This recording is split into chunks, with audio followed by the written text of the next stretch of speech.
yoga and relationships, relationships and yoga.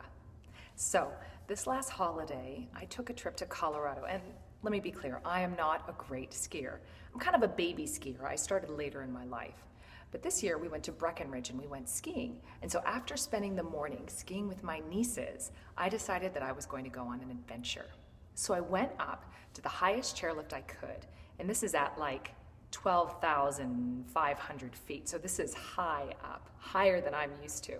And I'm looking up this big hill at what looks like an impossible climb.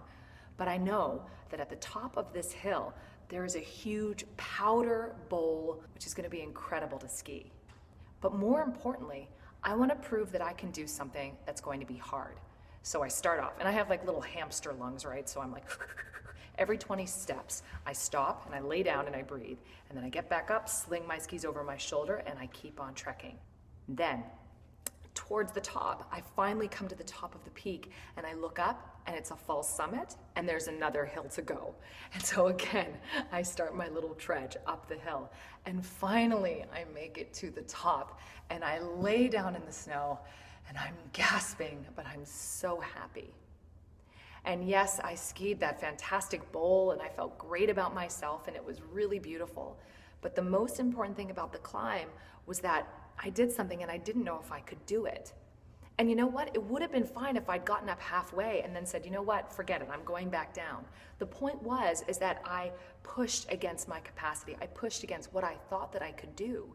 In life, so often, we start to limit what we think is possible. Our comfort zone gets smaller and smaller, and through the act of pushing our edges just a little bit, we open ourselves up to possibility.